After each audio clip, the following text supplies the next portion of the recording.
we've been talking a lot about, I mean, obviously this year there's been a diverse range of protagonists in games, which is a great thing. Like regardless, like it gives us different perspectives, different kind of, it's not always just this Nathan Drake Master Chief. I mean, the Master Chief, like being just like bomb. He is white, just a white dude. And at the end of Halo 4, they show it quick. But yeah, we just want to talk about between like Mafia 3, Watch Dogs 2, just like the entire cast of Overwatch, for better or worse, like all pretty like cool new protagonists. But we brought you on just because we want to talk about kind of like you played a lot of games this year. We want to talk about like, I don't know, what you think about certain protagonists. Figured it'd be as good a time as any to talk about it because I'm trying to think ahead. Dead Rising 4, Frank West is coming back, which people are pretty excited about. I don't necessarily like him. He's boring. He has a camera. He's a journalist. Yeah. I don't know. The Last Guardian is a pretty cool like side character, Trico, the animal. But I don't know. Other than that, just like I feel like all the cool protagonists are out this year. So like I don't know. Michael, who are your like some of your favorites? Looking back at 2016, we've seen a shift, or we've seen a lot more diversity in characters. And at first in the year, where Overwatch stood out to me because half the cast is female, and they range in terms of nationalities. And it was really fun to see because it came naturally as well. Like when you followed their backstories, it all made sense and it all played into this theme of Overwatch, like the world coming together and stuff like that for backstory. So it made sense there. And also going into Mafia 3 with Lincoln Clay and the themes that Mafia 3 was trying to portray as a black man in the 1960s. And it did it in a very, again, like a natural way. It wasn't like forced. And same thing with Watch Dogs, but a little bit different in terms of, the themes. There's not as much emphasis on racism because Mafia 3 is a lot about race. That is the central theme to it. And I think that Hangar 13 did a very genuine job, because it's very touchy to do that sort of thing. And I think that 2016, looking back, is that we saw a lot of inclusiveness and not in a forced way either, I feel. Yeah, no, it was like, I don't know, for Mafia 3, it was all, like set during 1968, like probably one of the worst years in American history in terms of like, like racism, just all around like political problems between like, Vietnam was kind of like toward the end of the conflict and everything. But Lincoln Clay did make sense within the world. It didn't feel like ham-fisted. He himself was, suffering from PTSD at a time when like PTSD was still not understood at all. They call this shell shock, I believe, still. He was coming back, like you said, a black man in Louisiana or New Bordeaux in this case. It's just like, a kind of a portmanteau of New Orleans and whatnot, New Orleans influences. But it did make sense. I felt like he was really kind of, he was central to this story. It's unfortunate that the rest of the game, at least in my opinion, wasn't as fun as like, I really loved seeing the story. I loved watching where it would go next. I've only played like 6 hours, but like the intro itself had me hooked right away between the setting. But I do feel like Lincoln Clay, delivered that. I think like he was a nuanced character. He wasn't just a black man. He was, with PTSD, he was like this person who had never really had a home. He's searching for a family his whole life. He was conflicted between, like his revenge tale with, like, I don't want to spoil anything early on, but like obviously like having a revenge tale, like fuel it was kind of like Tarantino influences, which we spoke to the devs for the whole thing. Felt a lot like the Punisher. Like the Punisher in like New Orleans in 1968, which was really cool. Did you finish Mafia 3? I got about like 15 hours in. When I play games, like especially open world games, I do a lot of the side stuff, and that kind of detracts from like the pacing a little bit. It's a huge game too. Yeah. It's like 40 hours, I think, if you want to like do a decent amount of the things you can in that game. Yeah, but I mean, the story itself is, and watching Lincoln develop through the story is kind of the driving factor. And I really I enjoyed Mafia 1 and Mafia 2, so this is definitely a step in a different direction. I've always enjoyed the story as well. Yeah. But yeah, especially like the voice acting in Mafia is very genuine. Sure. A lot of like the themes and the vernacular is, I mean, a lot of this reminds me of home, almost like the people I grew up with. Yeah. So in that way, it's like subtly cathartic to play a game like Mafia 3 and also Watch Dogs 2 when you go into like the modern day and like the tech world and stuff like that. Sure, yeah. Watch Dogs 2 obviously much more grounded in like modern tropes and everything. But again, like Marcus Holloway, black man from Oakland. He's a bit younger than from Lincoln, from what I Yeah. understand, maybe, but of like I think he seems a little more, I don't love the hacker culture tropes they use in Watch Dogs 2. I'm having a lot of fun in Watch Dogs 2 from what I've played, but again, this is someone who grew up in Oakland and had witnessed like police brutality for much of his life, and it wasn't a norm, I wouldn't say, but it was not as like shocking to someone, say, in the San Francisco tech bubble. And I think that's watching someone with his background and some of his friends' background collide with that kind of new tech hacker culture was really interesting to me. I don't know, like, did you play much of Watch Dogs 2 as well? Yeah, I played about 5 to 6 hours. I'm still getting to grips with it, but okay. I mean, the tone is like very different from Mafia 3. Obviously, it's a more happy-go-lucky kind of stuff, but it does, touch on certain themes of like what's it like to be a person of color in the tech world. How do people see you? And but it doesn't like dig into that very deeply, at least from what I've seen and what I expect of like what other people have been saying about it. But it's still like a fun game, and it's nice to see like things that are familiar to me. And it's not like with all these games that are like that are putting in different protagonists, it's not that they're trying to create diversity for diversity's sake. Right.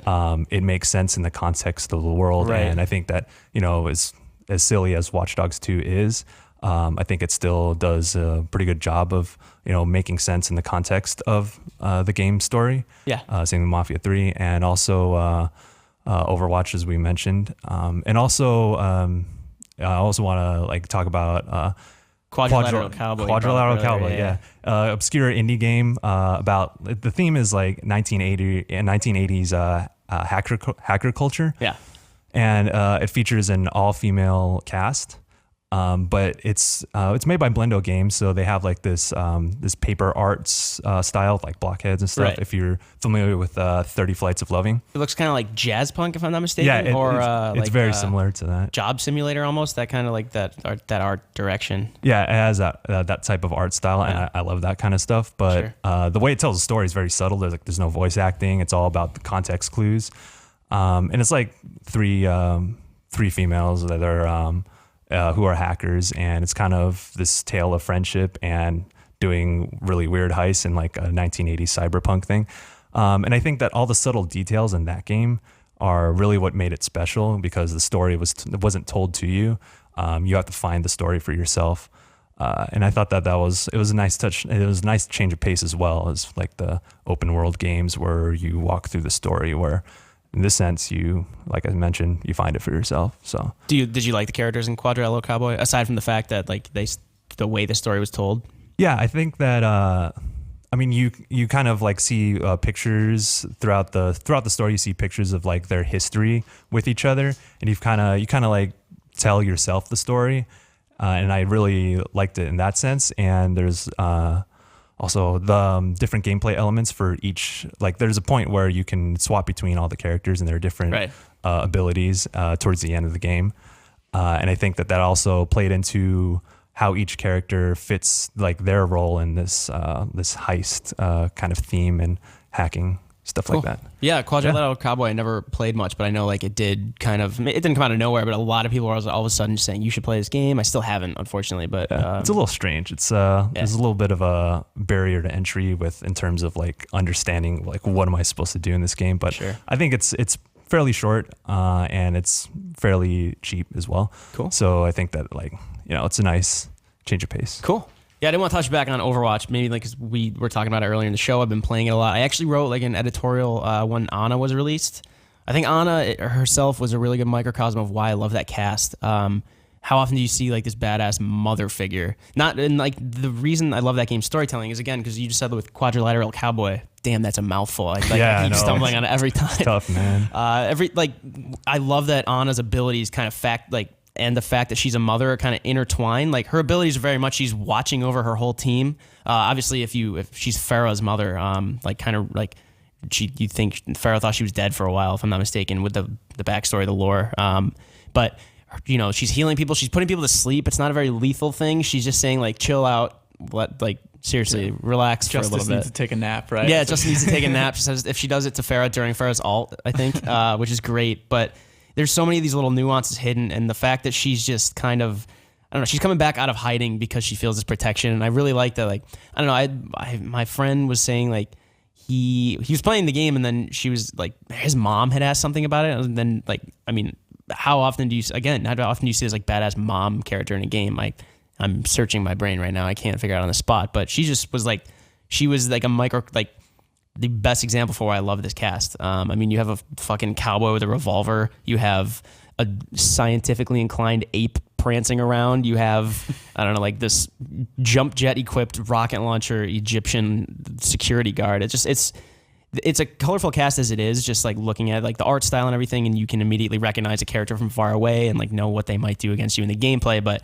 when you actually get into, even if you don't get into the backstory and lore, it's just still these really cool, this really diverse cast. And like you said, like half of them are female, I think. And now with like the last two added with Sombra now. The last two add-ins were female as well. And it like, it's just fun, and like, you can just play different characters and like have their different abilities, and it all just makes sense. Yeah. I'm still waiting for like someone from Ireland. I'm like second generation Irish, but I'm not like the late great Danny O'Dwyer. He's not dead. He's late in terms of GameSpot stuff.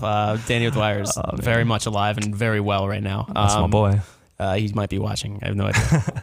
I'm not Irish like he is. But anyway, yeah. No, but yeah, cool. So I mean, it has been a great landmark year for like new protagonists, which we've been, kind of pushing for the last few times. Like again, I loved Uncharted 4. It's one of my favorite games of the year. I gave it a 10 out of 10. Nathan Drake, I actually thought they did a great job with like telling his story, but like characters like that after a while I think we need something new, and I think we need people that are willing to tell those stories and like tell them well. Yeah, and it's not like, there's not a place for characters like Nathan Drake. Of course, like, when you talk about inclusiveness, you want everybody. Sure. So I mean, it's not like there's anything wrong with having that sort of protagonist. So sure. And like also to mention like Battlefield 1 with the Bedouin woman, her sequence, and then like the Harlem Hellfighters being involved in the Battlefield 1 story, and also playing Emily in Dishonored 2. I was like, man, I was super hyped up for Dishonored 2 because I was like, oh, Emily's grown up and like she's a playable character, like let's go, like it's gonna be dope. And she's got like her own abilities that like separate her from Corvo. And I don't want to like rag on it too much. This is just a brief tangent that I want to talk about. Corvo's voice acting. What were they doing? That's originally why that game is so good. Yeah, that's why I chose Emily, because I heard his voice. I was like, no, I can't listen to this the entire game. Picked Emily, and fortunately, Emily I thought was really well done. Her voice acting was great, and her character was pretty cool too. Although characterization's not as strong, I feel like, in Dishonored as it is in Mafia 3 or even like Overwatch. I feel like there was a lot more. Yeah, I feel like Dishonored's more about that like player agency kind of choice rather than actual narrative and whatnot. Yeah. Which, to be honest, it's kind of weird that they gave them voices this time around. Because Corvo was silent. Yeah, Corvo was silent the first one, and that made a lot of sense to me because it was just kind of like you play as you want, And you like project yourself onto the character because he's not spoken. But they brought Corvo's voice actor is the same as Thief, Garrett from Thief, and like Thief is like one of my favorite games of all time, and it's like I'm a little disappointed that fell flat because I also felt like Corvo's characterization in the new flat. Thief or the original? The original, like he's also Looking Glass. He's also one of the 9 voice actors in Skyrim too. A game that has more than 9 hundreds of people. But like if you play Skyrim again, you hear that voice. Actually, I think he was the first dude he talked to, isn't he? In the cart, the storm guard, there's the storm cloak. Oh, he could have been that. For some reason, I thought he was one of the people from the Dark Brotherhood. He might be. He could be anybody. Yeah, or he could be the dragon. I have no idea. No, he's not the dragon. I don't think. But who knows in that game? Did they add more voice actors in Remastered? No, I don't think so. Of course not. Anyway, cool. So that was we just wanted to have a discussion about the protagonists here. There have been, like I said, some great ones, and they've been well told and everything. So I don't know. Let us know what you guys think. If you're watching this, let us know in the comments below what your favorite protagonists were this year.